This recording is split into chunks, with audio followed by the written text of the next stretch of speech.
Good evening traders. So అందరూ ఎలా ఉన్నారండి? బాగున్నారా? సో బాగుండాలని కోరుకుంటున్నాను. సో రేపు మార్కెట్ యొక్క ఎనాలిసిస్ మనం ఈరోజు చేసుకుందామండి. రేపు మార్కెట్ మూవ్‌మెంట్ ఏంటిది? రేపు మార్కెట్ లెవెల్స్ ఏంటి? ఈరోజు చేసుకుందాం మనం. సో మార్కెట్‌లో నిన్న మనకు గ్యాప్ అయిందండి. నిన్నంటే మొన్న ఫ్రైడే రోజు. సో మార్కెట్‌లో మనం కంటిన్యూగా అప్ సైడ్ ఉంటదనుకున్నాను. సో మార్కెట్‌లో మనకు 51,500 లెవెల్ టచ్ అవ్వలేదు. సో రేపు మార్కెట్‌లో ఒకవేళ రేపు గ్యాప్ అప్ అయిందంటే మార్కెట్‌లో మనకు 51,500 రీచ్ అవుద్దండి. నెక్స్ట్ వచ్చేసి 51,800. సో ఎందుకు అయిద్దంటే దాని గురించి మనం డిస్కస్ చేసుకుందాము. కొంచెం క్లియర్‌గా అబ్జర్వేషన్ చేసుకోండి. సో మార్కెట్‌లో నిన్న ఓపెన్ అయిన తర్వాతకి కంటిన్యూ అప్ సైడ్ వెళ్ళింది. సో మార్కెట్‌లో ఈ రివర్స్‌ల ఈ రిట్రేస్‌మెంట్‌లో ఎవరు ఉంటారో ఇక్కడ బై చేసేవాళ్ళు. అండ్ అప్ టు ఇక్కడ ఎవరైతే మనకు ఇక బ్రేక్అవుట్ అయిందని బై చేసి ఉంటారో సో వాళ్ళందరూ ఇక్కడ స్టాప్ లాస్ హిట్ అయి ఉంటాయి. సో మార్కెట్‌లో మళ్ళా ఈ బ్రేక్అవుట్‌లో గాని ఇక్కడ బై చేసి ఉంటారో సో మార్కెట్‌లో 51,000 కిందకి వచ్చిన తర్వాత మార్కెట్‌లో ఇక్కడ ఉన్న బయర్స్ కూడా మాక్సిమం ఎగ్జిట్ అయి ఉంటారండి. సో మనకి ఇప్పుడు ఏంది బయర్స్‌కి ఎస్ఎల్‌సి అవైలబుల్ లేవన్నమాట. అంటే యాజ్ ఆఫ్ నౌ ఈ నియర్ బై. సో మార్కెట్‌లో మనకేంది రేపు ఫ్లాట్ గాని గ్యాప్ అయితే మార్కెట్‌లో మళ్ళీ కంటిన్యూ అప్ సైడ్ వెళ్ళే ఛాన్స్ ఉంటది. సో ప్రీవియస్ డేస్‌లలో ఎవరైతే సెల్లర్స్ ఉన్నారు చూసారా? సో వాళ్ళని టార్గెట్ చేసుకుంటూ మనం అండ్ అప్ టు మనకి ఇక్కడ ఎవరైతే సెల్ చేశారో సో వాళ్ళని టార్గెట్ చేసుకొని మనం రేపు బయింగ్ వెళ్ళే ఛాన్స్ ఉంటదండి. లేదు మార్కెట్‌లో సెల్లింగ్ ఉండాలంటే మాత్రం రేపు 50,800 కింద మార్కెట్ ఓపెన్ అయిన తర్వాతకి రెడ్ క్యాండిల్ ఫార్మ్ అయితే 5 మినిట్స్ కానీ 15 మినిట్స్ క్యాండిల్ ఫార్మ్ అయితే మళ్ళీ మార్కెట్‌లో సెల్లింగ్ ఉండే ఛాన్స్ ఉంటదండి. సో ఎందుకంటే మార్కెట్‌లో గ్యాప్ డౌన్ ఏందంటే దానికి కారణం సంథింగ్ న్యూస్ అయినా అవ్వచ్చు.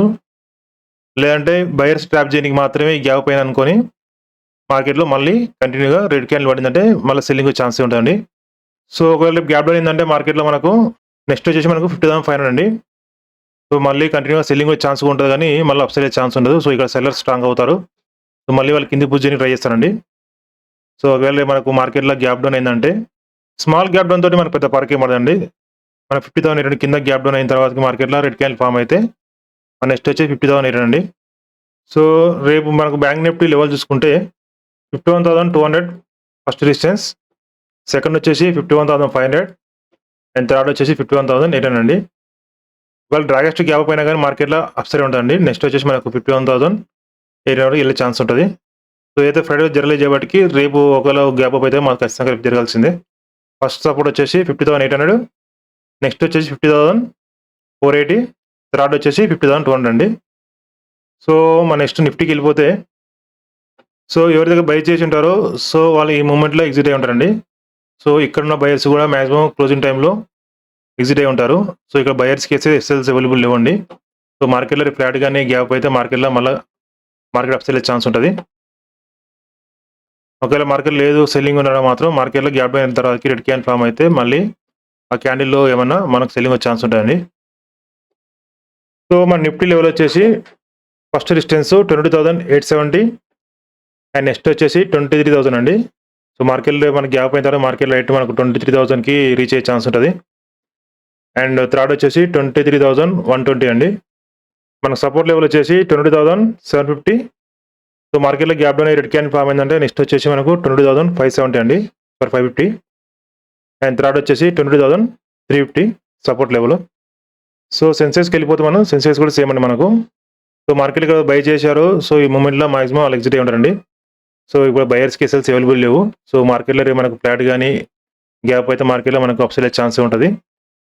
సో లేదంటే రేపు మార్కెట్‌లో సెల్లింగ్ ఉండడం మాత్రం మార్కెట్‌లో గ్యాప్ డౌన్ అయితే మాత్రం మళ్ళీ రెడ్ క్యాండిల్ ఫార్మ్ అయితే మళ్ళీ సెల్లింగ్‌లో ఛాన్స్ ఉంటదండి.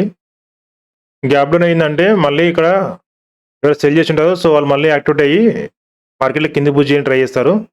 సో అందుకని నేను చెప్తున్నాను ఒకవేళ గ్యాప్ డౌన్ అయ్యి మనకు మంచి రెడ్ క్యాండిల్ ఫార్మ్ అయిందంటే ఆ క్యాండిల్‌లో మనకు మళ్ళీ సెల్లింగ్ వచ్చే ఛాన్స్ ఉంటది మనకు. సో రేపు మాక్సిమం ఫ్లాట్ గానీ గ్యాప్ అయితే మార్కెట్‌లో మనకు మంచి బుల్లిష్ అనే ఛాన్స్ ఉంటది. లేదు డ్రాగెస్ట్ గ్యాప్ అయినా గానీ మార్కెట్‌లో మనకు 75,700 బ్రేక్ అయిందంటే మార్కెట్‌లో మనకు నెక్స్ట్ వచ్చేసి 76,000కి టచ్ అయ్యే ఛాన్స్ ఉంటది.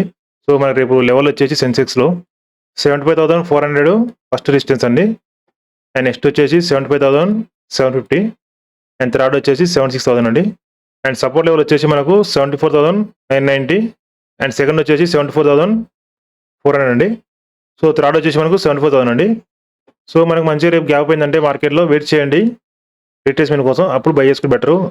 మాక్సిమం రీట్రేస్‌మెంట్ అవ్వదు. ఎందుకంటే ఇక్కడ ఎవరైతే బై చేశారో వాళ్ళందరూ ట్రాప్ చేసిన కాబట్టి మార్కెట్‌లో రేపు గ్యాప్ అయిన తర్వాత మార్కెట్ కంటిన్యూగా అప్ సైడ్ వెళ్ళే ఛాన్స్ ఉంటది. ఎందుకంటే మార్కెట్‌లో ఎవరికి బై చేసే ఛాన్స్ కూడా ఇవ్వకుండా వెళ్ళిపోద్దండి. ఎందుకంటే ఇదంతా ఫ్రైడే రోజు మనకు జరగాల్సింది.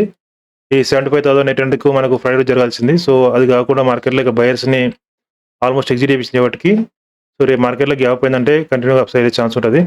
సో, చూసుకోండి. రేపు ఒకవేళ ట్రేడ్ చేసేటప్పుడు ఖచ్చితంగా స్టాప్ లాస్ పెట్టుకోండి. సో, ఎంతసేపున మనం చెప్పేది మనం చెప్తాం గానీ, డిసిషన్ అనేది అది మార్కెట్ చేతిలో ఉంటది. సో, అందుకని ఎప్పుడు మనం ట్రేడ్ చేసేటప్పుడు స్టాప్ లాస్ మెయింటైన్ చేసుకోవాలండి. వితౌట్ స్టాప్ లాస్ మనం మార్కెట్‌లో గెయిన్ అవ్వడం కష్టమయితది. సో, స్టాప్ లాస్ మెయింటైన్ చేసుకుంటూ, సో, డైలీ 1 గాని, 2 గాని ట్రేడ్స్ మాత్రం చేయండి. ఎక్కువ ట్రేడ్ చేయకండి. ఓకేనండి. థాంక్ యూ అండి. Thank you very much. మళ్ళీ రేపు కలుద్దాం. సో, నా అనాలిసిస్ మీకు నచ్చినట్లయితే ప్లీజ్ లైక్ చేయండి. సబ్స్క్రైబ్ చేసుకోండి. అలాగే ఆల్ నోటిఫికేషన్ ఆన్ చేసుకోండి. థాంక్ యూ అండి. బాయ్.